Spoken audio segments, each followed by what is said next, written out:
Shalom adik-adikku, saudara-saudara yang terkasih. Pada hari ini kembali lagi kita akan mendengarkan firman Tuhan. Untuk itu, sebelum kita mendengarkan kebenaran firman Tuhan, mari kita bersatu di dalam doa.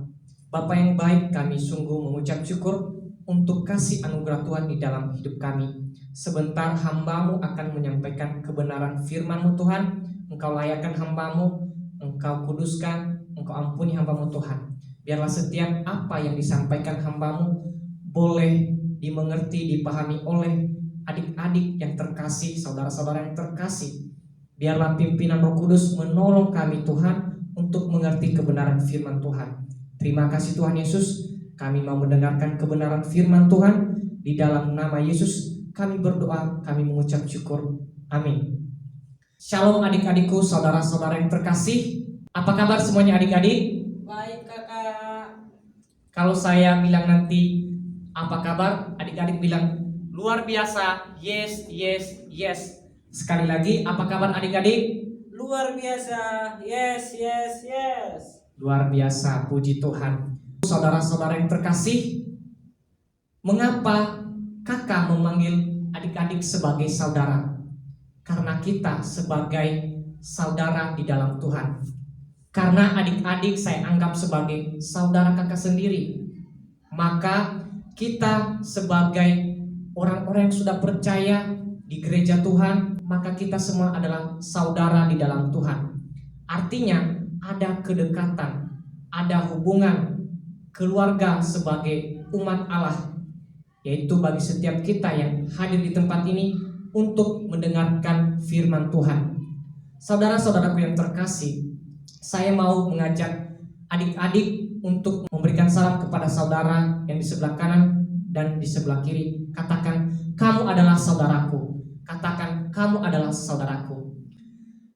Hari ini kita akan belajar firman Tuhan di dalam 1 Yohanes pasal 4 ayat ke-7 sampai ayat ke-8.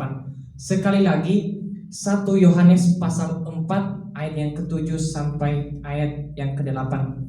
Judul perikop, Tuhan adalah kasih. Saya akan bacakan untuk kita semua. Saudara-saudaraku yang kekasih, marilah kita saling mengasihi, sebab kasih itu berasal dari Allah. Dan setiap orang yang mengasihi lahir dari Allah dan mengenal Allah. Barang siapa tidak mengasihi, ia tidak mengenal Allah, sebab Allah adalah kasih. Saudara-saudaraku yang terkasih, tema hari ini yang akan kakak bagikan yaitu kasih Allah. Sekali lagi, tema yang akan kakak bagikan kasih Allah. Adakah yang tahu apa itu kasih? Sekali lagi, saudara-saudaraku, adakah yang tahu apa itu kasih? Sifat Allah kakak. Betul sekali. Kasih adalah salah satu karakter atau sifat Allah yang sempurna, yang diwujudkan melalui pengorbanan Yesus Kristus, kematian Yesus Kristus di atas kayu salib untuk menyelamatkan kita, umatnya yang percaya kepada Yesus Kristus, untuk menyelamatkan manusia dari maut, dari kehidupan kematian kekal, sehingga kita boleh memperoleh keselamatan di dalam Yesus Kristus. Adik-adik, saya mau katakan, kasih Allah itu tidak menuntut balasan. Kasih Allah itu adalah tanpa syarat. Kasih juga berbicara tentang kebaikan, kemurahan Allah di dalam kehidupan kita, adik-adikku yang terkasih. Untuk itu adik-adikku, setelah kita memahami apa itu kasih Allah, maka setelah kita memahami hal ini, kakak ingin menjelaskan dua bagian hal yang sangat penting untuk kita pahami sebagai orang yang sudah percaya kepada Yesus Kristus. Sekali lagi, kakak ingin menjelaskan dua hal penting. Yang pertama, kita harus saling mengasihi. Yang pertama, kita harus saling mengasihi.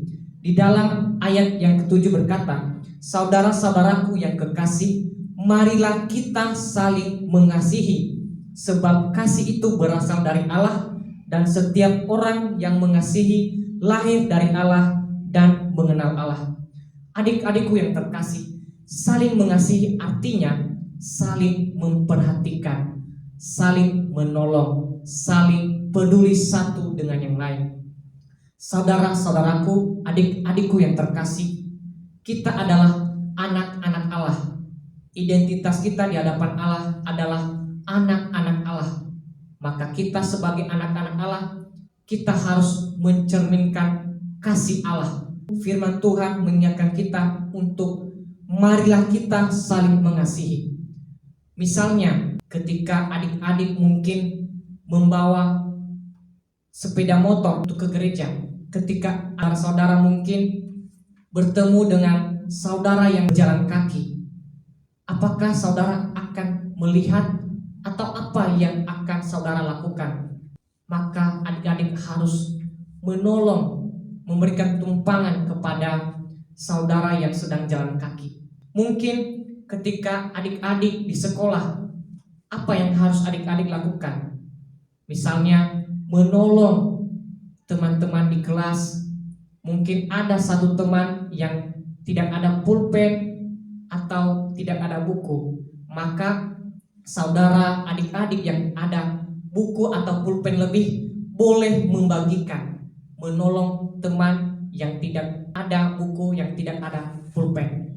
Maka itu adalah salah satu bentuk kasih kepada sesama.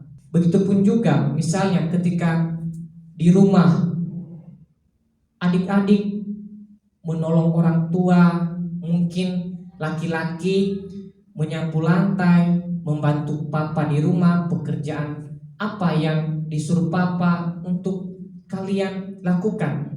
Dan adik-adik bagi perempuan cuci piring, membantu mama, memasak, dan sebagainya. Itu adalah hal-hal kecil, bentuk kasih kepada teman, kepada saudara, kepada orang tua, dan orang-orang di sekitar. Mari terus mencerminkan kasih seperti Allah telah mengasihi kita. Maka di bagian ini kakak mau kita sebagai anak-anak Allah, mari kita mencerminkan kasih Allah lewat tindakan kita setiap hari, lewat perbuatan kita, lewat perkataan kita.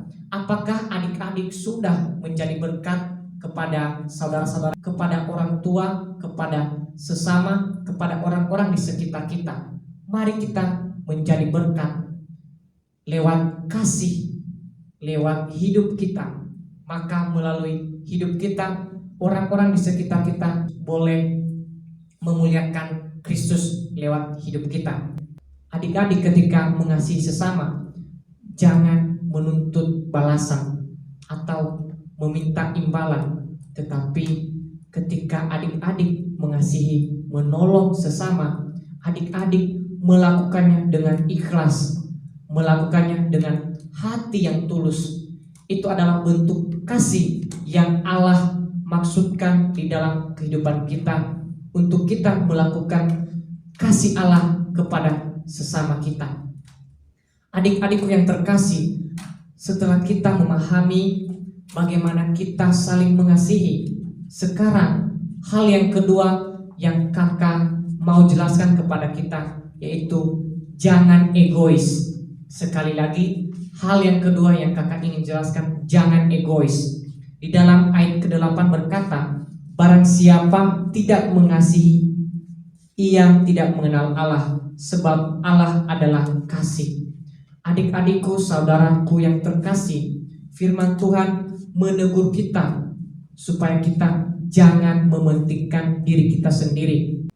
Jangan hanya supaya kita pintar sendiri, supaya kita dipuji orang. Jangan mementingkan diri sendiri. Adik-adik artinya jangan hanya memperhatikan diri sendiri, tetapi melalui kebenaran firman Tuhan hari ini, adik-adik harus saling mengasihi.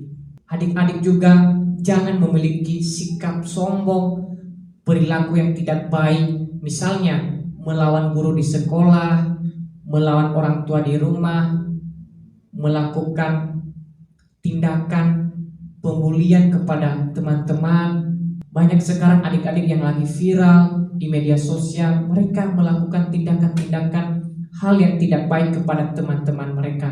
Untuk itu adik-adik, jangan mengikuti hal-hal seperti itu, karena kita adalah anak-anak Allah. Artinya kita berbeda dengan mereka yang tidak mengenal Allah. Baik itu dari sikap mereka, jangan ikuti, tetapi mari kita teladani Kristus. Apa yang dikatakan Alkitab, apa yang dikatakan firman Tuhan, itu yang perlu kita lakukan. Seperti teguran yang disampaikan firman Tuhan pada hari ini, untuk kita jangan mementingkan diri sendiri, jangan sombong, tetapi apa yang kita lakukan? Peduli terhadap sesama, mau menolong, mau memperhatikan sesama. Itu adalah hal yang baik di mata Tuhan. Jika adik-adik tidak melakukan hal demikian, maka apa kata Tuhan kepada kita? Maka Allah berkata, "Aku tidak mengenal kamu." Artinya adik-adik, Allah tidak mengenal kita. Sebab Allah mengatakan, jika kita tidak mengasihi, Dia tidak mengenal Allah, sebab Allah adalah kasih. Adik-adikku yang terkasih, mengapa kita harus mengasihi? Alasannya adalah sebab Allah adalah kasih. Maka adik-adik, kebenaran firman Tuhan hari ini tentang kasih Allah yang begitu besar di dalam kehidupan adik-adik dan kehidupan kakak itu sangat luar biasa. Oleh karena kemurahan Allah, oleh karena kebaikan Allah di dalam kehidupan kita setiap hari, sehingga kita sekarang boleh menerima keselamatan, anugerah dari Allah. Untuk itu adik-adik, mari mencerminkan kasih Allah. Seperti yang kakak sampaikan tadi, hal yang pertama kita harus saling mengasihi satu dengan yang lain. Dan hal yang kedua, jangan egois atau mementingkan diri sendiri. Adik-adikku yang terkasih, sebagai kesimpulan untuk kita hari ini, sebagai pengingat bagi kita hari ini, saya mau mengajak adik-adik tidak hanya sekedar mendengarkan firman Tuhan hari ini, tetapi kakak mau kita melakukannya di dalam kehidupan kita setiap hari. Sekali lagi, kita harus melakukan di dalam kehidupan kita sehari-hari. Apa poin yang pertama kakak jelaskan tadi? Ada yang tahu? Yaitu kita harus saling mengasihi. Poin yang kedua, jangan mementingkan diri sendiri atau egois. Untuk itu adik-adik, mari terus mencerminkan kasih Allah lewat kehidupan kita setiap hari. Mari kita terus menghidupi kasih Allah di dalam kehidupan kita sehari-hari. Sebab kita adalah anak-anak Allah. Maka adik-adik, saudaraku yang terkasih, kita berbeda dari dunia. Jangan ikuti apa kata dunia, apa sikap dunia, tetapi mari kita mengikuti teladan, yaitu Yesus Kristus. Bagaimana Yesus Kristus datang ke dunia mengasihi kita, menyelamatkan kita, orang-orang yang berdosa. Maka adik-adik, itu saja yang kakak bagikan kepada kita pada hari ini. Biarlah firman Tuhan menolong kita, memampukan adik-adik untuk terus mengasihi satu dengan yang lain. Tuhan Yesus memberkati. Mari kita bersatu di dalam doa. Bapa kami yang bertata di dalam kerajaan surga, kembali lagi kami Bapa mengucap syukur atas kasih anugerah Allah di dalam hidup kami. Kami boleh menikmati kasih Allah di dalam hidup kami. Itu semua karena kebaikan, kemurahan Allah di dalam hidup kami. Sebab tanpa kasih anugerah Allah, kami tidak bisa memperoleh keselamatan yang Engkau berikan kepada kami. Terima kasih Bapa yang baik. Ini kehidupan kami serahkan ke dalam tangan-Mu. Di dalam nama Yesus kami berdoa, kami mengucap syukur. Amin.